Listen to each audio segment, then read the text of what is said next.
도마라는 제자는 의심이라는 꼬리표를 달고 있습니다.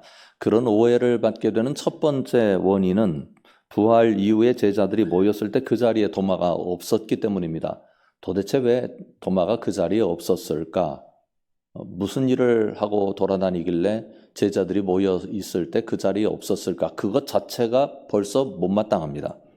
주신 말씀 24절을 보면 이렇게 기록하고 있습니다. 12제자 중에 하나로서 디두모라 불리는 도마는 예수께서 오셨을 때 함께 있지 아니한지라.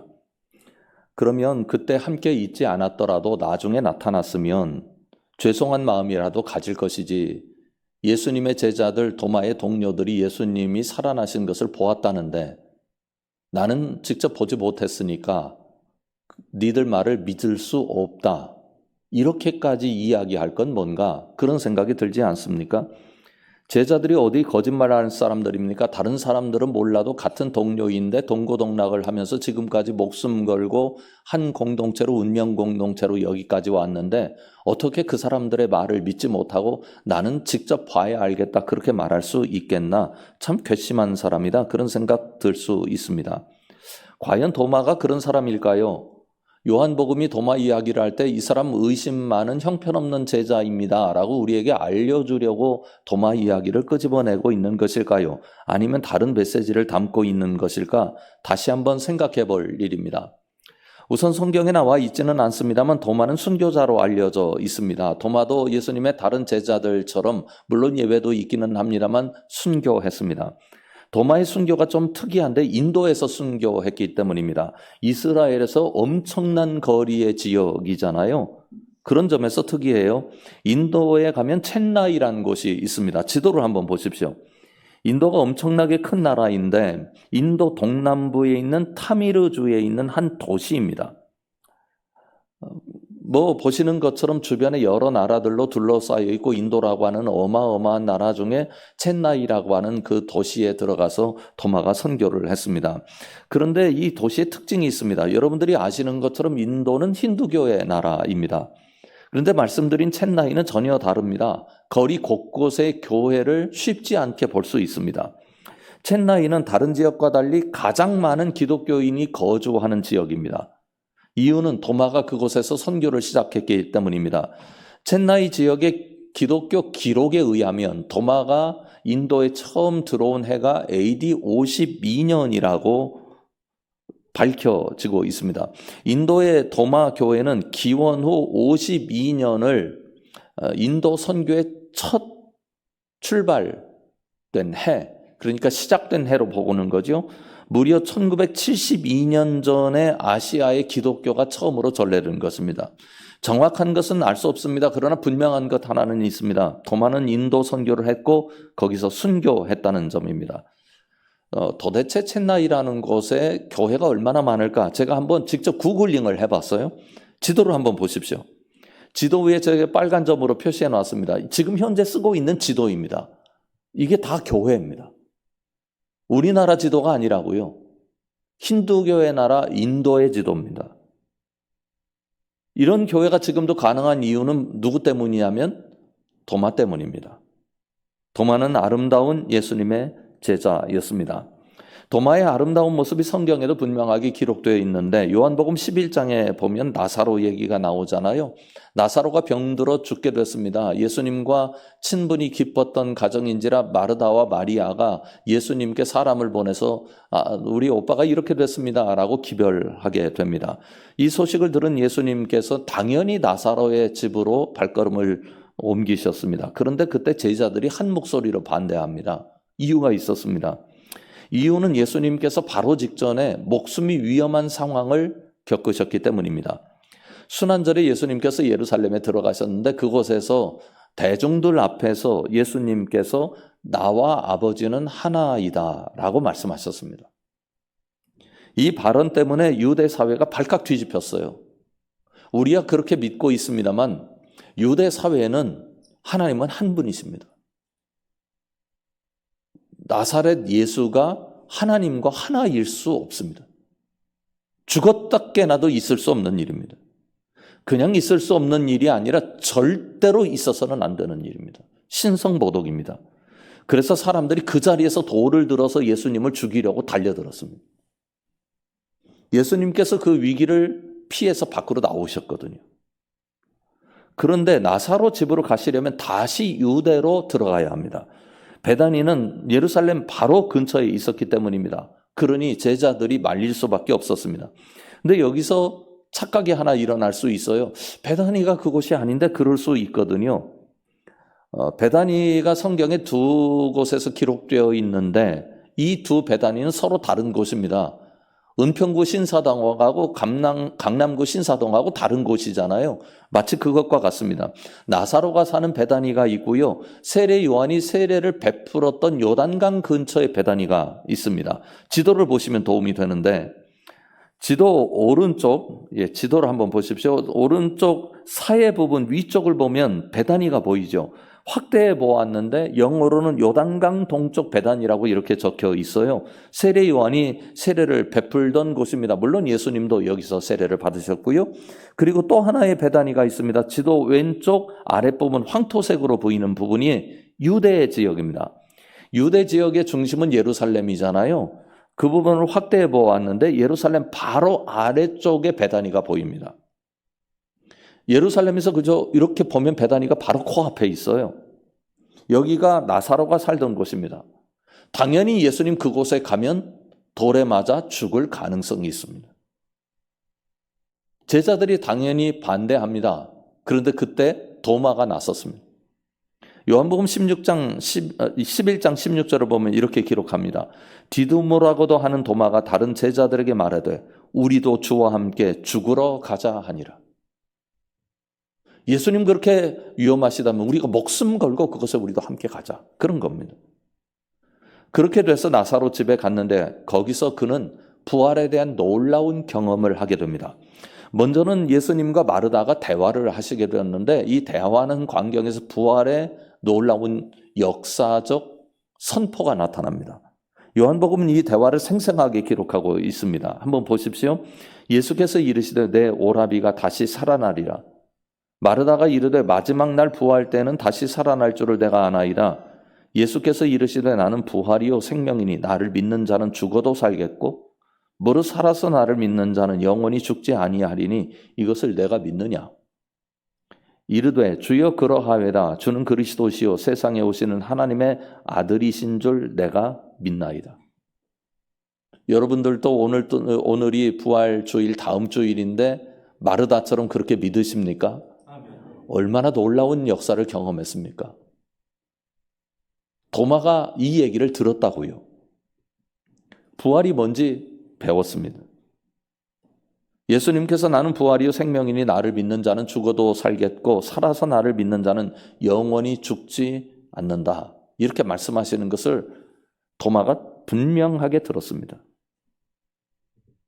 예수님께서 마르다에게 네가 믿느냐? 질문하셨잖아요. 그러자 마르다가 대답했죠. 주는 그리스도시요 세상에 오시는 하나님의 아들이시니이다. 그 얘기도 도마가 직접 들었습니다. 엄청난 사건 아닙니까? 지금이야 우리가 다 알고 있는 이야기입니다만 당시는 누구도 고백하지 못했어요. 베드로와 마르다가 고백을 했습니다. 그런데 베드로의 고백을 들으신 예수님께서 뭐라고 말씀하셨는지 기억하십니까? 바요나 시모나 네가 복이 있도다. 이를 알게 한 이는 혈육이 아니요 하늘에 계신 내 아버지시니라. 베드로가 알 수 있는 이야기가 아니라고요. 하나님이 알려주셔서 네가 지금 고백한 거다. 그런 말씀 아닙니까? 이 고백을 마르다가 하는 것을 들었잖아요. 또 하나는 나사로가 살아나는 것을 봤습니다. 먼저 부활에 대한 이야기를 들었어요. 그런데 부활의 역사가 직접 일어나는 것을 봤어요. 예수님의 부활과는 다릅니다만 죽었다가 살아나는 것이 있을 수 있다는 것을 도마가 직접 두 눈으로 보았습니다. 그러면 도마는 부활을 의심해서는 안 되는 사람입니다. 그러면 왜 도마의 이야기를 이렇게 길게 쓰고 있는 것일까요? 말씀드렸던 것처럼 도마는 의심하는 신앙을 가진 질이 좋지 않은 제자라고 알려주려 하심일까요? 우선 도마 이야기가 시작되기 바로 직전에 도마가 왜 예수님을 의심하게 되었는지에 대해서 단서를 담은 이야기가 나타나요. 안식일 후에도 제자들이 계속해서 모였습니다. 그런데 굉장히 두려웠어요. 왜냐하면 예수님에 대해서 적대적인 적개심을 가진 사람들이 많았거든요. 그래서 은밀하게 모였고 문을 늘 닫고 있었습니다. 근데 그때 놀라운 일이 일어나요. 예수님께서 찾아 들어오셨어요. 은밀한 모임이었으니까 알려지지 않은 모임입니다. 그리고 문도 닫았습니다. 근데 예수님께서 나타나시는 거예요. 그때 예수님께서 아주 특별한 말씀을 하셨습니다. 19절 이하의 말씀을 보십시오. 이날 곧 안식 후 첫날 저녁 때 제자들이 유대인들을 두려워하여 모인 곳에 문을 닫았더니 예수께서 오사 가운데 서서 이르시되 너희에게 평강이 있을지어다. 이 말씀을 하시고 손과 옆구리를 보이시니 제자들이 주를 보고 기뻐하더라. 예수께서 또 이르시되 너희에게 평강이 있을지어다. 아버지께서 나를 보내신 것 같이 나도 너희를 보내노라. 이 말씀을 하시고 그들을 향하사 숨을 내쉬며 이르시되 성령을 받으라. 두려움에 떨고 있는 제자들에게 평강을 말씀하셨습니다. 그리고 손과 옆구리를 보여주셨어요. 예수님께서 부활하신 것이 참 부활이라고 한 것을 제자들에게 직접 증명해 보이셨습니다. 제자들에게 기쁨이 충만했어요. 우리도 그 얘기를 잘 압니다. 그런데 우리 주님께서 그 다음 아주 중요한 메시지를 주셨어요. 21절 이하의 말씀입니다. 중간 이후부터 보십시오. 아버지께서 나를 보내신 것 같이 나도 너희를 보내노라. 이 말씀을 하시고 그들을 향하사 숨을 내쉬며 이르시되 성령을 받으라. 두 가지를 말씀하셨어요. 내가 너희를 보낸다.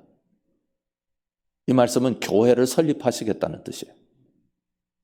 두 번째로는 교회를 설립하기 전에 성령 충만하도록 성령 강림을 너희들에게 베풀겠다. 이렇게 말씀하신 것입니다. 그러면 교회가 성령 받은 것의 표지가 무엇인가? 그게 나와 있어요. 20장 23절입니다. 우리 다 같이 한번 읽어보겠습니다. 너희가 누구의 죄든지 사하면 사하여질 것이요 누구의 죄든지 그대로 두면 그대로 있으리라 하시니라. 아멘. 이 말씀에서 인칭 대명사를 놓치면 안 됩니다. 너희가라고 말씀하셨어요. 한 사람이 아닙니다. 교회를 의미합니다. 교회가 죄를 사하면 사하여질 것이요 교회가 죄를 그대로 두면 그대로 있으리라 하신 말씀입니다. 교회에게 주신 권위입니다. 그러면 교회는 어떤 공동체인가? 부활 공동체입니다. 부활 공동체인 교회가 예수님의 권능을 받아서 성령을 통하여 예수 그리스도의 권능을 받아서 세상에 죄를 사하는 놀라운 하나님의 역사를 선포하는 공동체입니다. 그러면 교회 공동체가 부활 공동체이므로 부활의 확신으로 가득 넘쳐나야 합니다. 요한복음은 이 이야기를 도마의 이야기를 통해서 풀어내고 있습니다. 24절 이하의 말씀을 보십시오. 12제자 중에 하나로서 디두모라 불리는 도마는 예수께서 오셨을 때 함께 있지 아니한지라. 다른 제자들이 그에게 이르되 우리가 주를 보았노라 하니 도마가 이르되 내가 그의 손에 못자국을 보며 내 손가락을 그 못자국에 넣으며 내 손을 그 옆구리에 넣어보지 않고는 믿지 아니하겠노라 하니라. 예수님께서 첫 번째 나타나셨을 때 제자들에게 문제가 있었잖아요. 도마가 없었습니다. 그래서 도마는 예수님의 평안의 복도 누리지 못했고 예수님께서 성령을 주시겠다고 하는 약속도 듣지 못했습니다. 말하자면 도마에게는 확신이 없었어요. 죄를 사해야 하는 권세를 가진 공동체의 일원인 도마가 예수님의 부활에 대해서 확신을 가지지 못하면 어떻게 죄 사하는 권세를 사용할 수 있겠습니까? 성경은 우리에게 분명히 보여줍니다.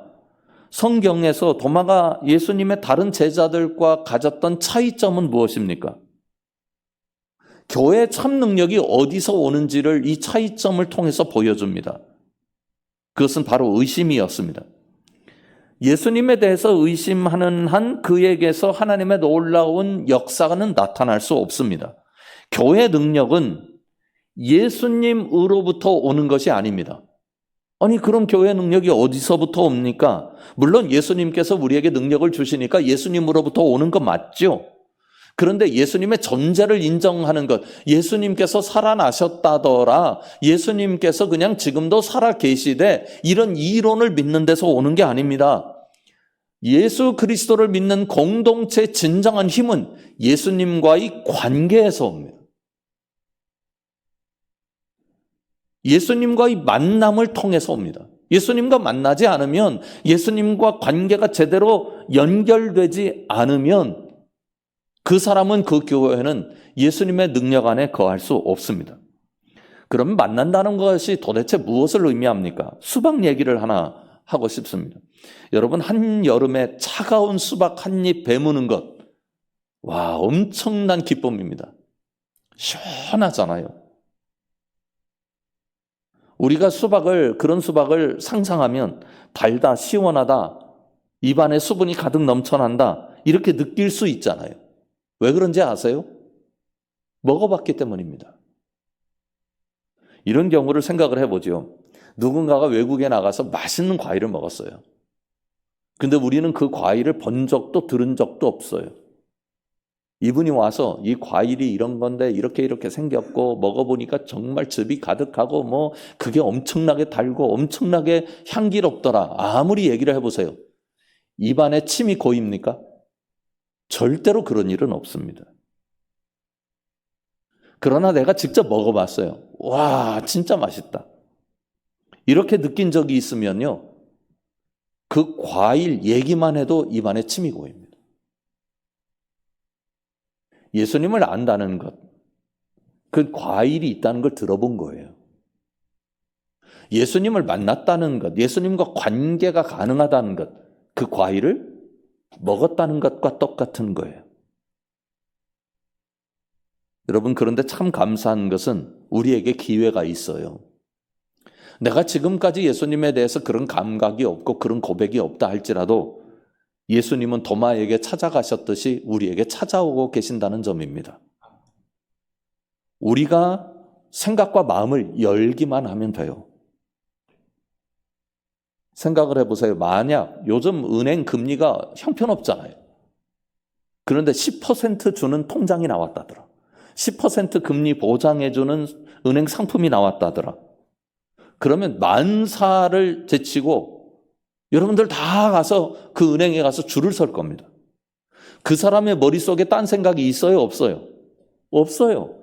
그냥 10% 금리 그것밖에 없어요. 예수님을 믿는다는 게 그런 겁니다. 성경을 보면 천국은 침노하는 자의 것이라고 말씀하셨어요. 마태복음 11장 12절은 이렇게 말씀합니다. 세례 요한의 때부터 지금까지 천국은 침노를 당하나니 침노하는 자는 빼앗으리라. 침노할 때 침노하는 자의 마음이 무엇입니까? 오로지 한 생각만 하는 거예요. 내가 저것을 갖겠다. 내가 차지하겠다. 딴 생각 없습니다. 딴 생각하면 에너지가 분산돼요. 딴 생각하면 마음을 빼앗기면 거기에 집중하지 못하면 그것을 결코 가질 수가 없습니다. 그러니까 오직 한 생각만 하는 거예요. 천국, 그 생각만 하는 거예요. 예수님 이렇게 믿는 것입니다. 예수님을 만난다는 것이 이런 거예요. 여러분, 모든 것을 다 따져봐야 합니다. 세상에 살면서 가정도 따져봐야 하고 돈도 따져봐야 하고 친구관계도 따져봐야 하고 이런저런 모든 일은 다 따져봐야 합니다. 그런데 예수님은 따지지 마세요. 여러분, 예수님만 생각하고 예수님만 바라봐야 돼요. 그래야 예수님과 관계가 가능해요. 여러분, 예수님 따지지 말고 믿으시는 여러분들 되시기를 주님의 이름으로 축원합니다. 예수님은 충분히 그런 대상이에요.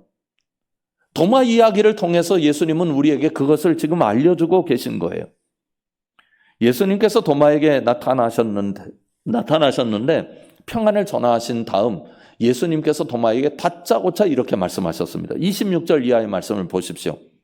여드레를 지나서 제자들이 다시 집 안에 있을 때 도마도 함께 있고 문들이 닫혔는데 예수께서 오사 가운데 서서 이르되 너희에게 평강이 있을지어다 하시고 도마에게 이르시되 내 손가락을 이리 내밀어 내 손을 보고 내 손을 내밀어 내 옆구리에 넣어보라. 그리하여 믿음 없는 자가 되지 말고 믿는 자가 되라. 예수님께서 제자들에게 평안을 전하시고 곧장 도마에게 입을 여셨습니다. 네 손가락을 내밀어 내 손을 보고 네 손을 내밀어 내 옆구리에 넣어보라. 예수님은 이미 도마가 제자들에게 하신 말씀을 다, 도마가 제자들에게 했던 말을 예수님 다 알고 계신 거예요. 다시 한번 27절 보십시오. 도마에게 이르시되 네 손가락을 이리 내밀어 내 손을 보고 네 손을 내밀어 내 옆구리에 넣어보라. 그 다음 같이 읽어볼까요? 그리하여 믿음 없는 자가 되지 말고 믿는 자가 되라. 저는 이 말씀 읽으면서 가슴이 먹먹했습니다. 예수님께서 내 손을 보고 손을 내 옆구리에 넣어보라고 말씀하신 목적은 도마가 믿음을 갖게 하시기 위함이었습니다. 그런데 도마가 내가 확인해 보지 않고는 못 믿겠습니다. 그렇게 얘기를 했잖아요. 그래서 예수님께서 네가 그렇게 못 믿겠으면 한번 확인해 봐라 하고 말씀하신 것 아닙니까? 예수님께 일말의 자존심도 안 보입니다. 예수님 누구십니까? 십자가에 죽으셨다가 부활하셨잖아요. 예수님 부활하신 것을 많은 사람들이 알고 있습니다. 그리고 예수님 살아생전에 한두 번 말씀하신 게 아닙니다. 수차례에 걸쳐서 말씀하셨습니다. 약속하셨습니다. 말씀하시고 약속대로 살아나셨습니다. 그리고 제자들에게 보이셨어요. 제자들만 아닙니다. 다른 사람들에게도 보이셨습니다. 그러면 도마, 예수님 직접 못 봤다 할지라도 죄송합니다. 이렇게 표현해서 그 제자 놈이 그러면 안 되지 않습니까? 아니 어떻게 그럴 수 있습니까? 말씀하셨죠. 여러 번 말씀하셨죠. 제자들에게 나타나셨죠. 다른 사람들도 예수님을 봤죠. 예수님 약속을 지키신 것 아닙니까? 그 정도의 예수님에 대한 믿음도 없었습니까? 그런데 내 눈으로 예수님을 직접 보지 못했다고 나 못 믿겠다. 나 진짜 예수님 만져봐야 되겠다라고 떠들어대고 있는 도마, 용서가 가능한 제자입니까? 그런데 놀라운 것은 네 마음속에 정말 그런 마음이 있으면 자, 만져봐라. 직접 만져봐라.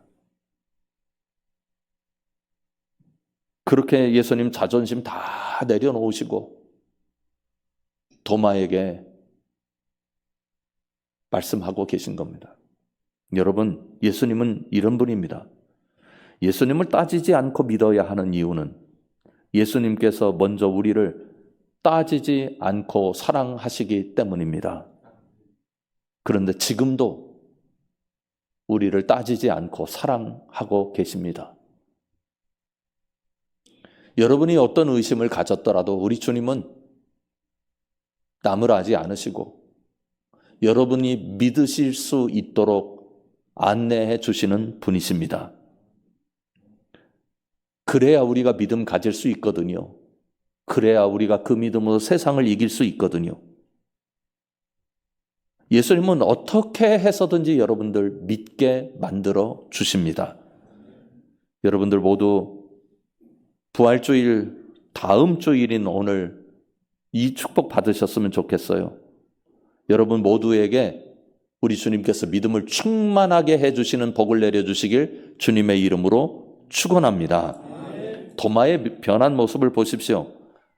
예수님께서 도마에게 만져보라고 하셨어요. 그때 도마가 만져봤을까요? 만지지 않았을까요? 만지지 않았습니다. 성화를 보면 도마 손이 예수님의 옆구리에 이렇게 직접 닿아 있는 성화들이 있어요. 그 잘못 그린 거예요. 그런데 이제 도마 얘기를 더 강렬하게 하기 위해서 그렇게 한 거죠. 실제로 일부 그림 중에는 도마가 예수님을 만지지 않는 그림이 있어요. 근데 그게 맞아요.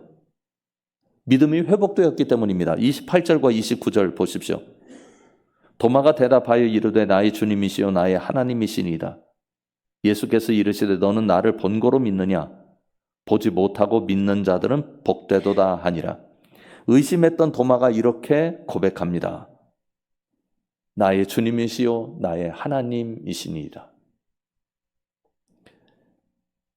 이 말씀이 우리에게 소망이고 기회예요. 왜냐하면 내가 만져보지 않으면 못 믿겠다 그랬던 도마가 만지지 않고 믿었잖아요. 믿기 어려운 상황, 과거에 믿지 못했던 것 아무런 문제가 되지 않습니다. 의심했던 도마가 이렇게 위대한 고백을 했던 것처럼 우리도 얼마든지 도마만큼은 아니라 할지라도 진심으로 주님을 고백하게 되고, 그래서 믿음이 우리에게 충만해지면 우리 모두 세상을 이겨나갈 수 있습니다. 우리 주님께서 우리에게 주신 선물입니다. 믿음의 기회이죠. 여러분, 주님께서 믿음을 더해 주시는 그 기회 놓치지 말고 살아가셔서 믿음 얻으시고 그 믿음으로 이기시는 그 충만한 역사를 경험하며 살아가시기를 주님의 이름으로 축원합니다. 기도하겠습니다. 하나님, 의심했던 도마에게 예수님 너무나 친절하게 다가오셔서 어떻게 해서든지 도마의 믿음을 세우시려고 하신 그 놀라운 주님의 사랑을 오늘 아침 기억합니다. 우리에게도 다가오셔서 어떻게 해서든지 우리로 하여금 믿음 갖게 하실 줄 믿습니다. 그 주님의 손을 붙잡게 하여 주시옵소서. 예수님 이름으로 기도드립니다. 아멘. 지금은 우리 주 예수 그리스도의 은혜와 하나님 아버지의 놀라우신 사랑하심과 성령 하나님의 함께하심이 부활 공동체로서 의심을 넘어서서 믿음으로 나아가서 하나님 앞에 영광 올려드리길 원하는 모든 믿음의 식구들 위에, 그리고 우리 교회 학교 위에 지금부터 영원까지 함께 계시기를 간절히 축원하옵나이다. 아멘.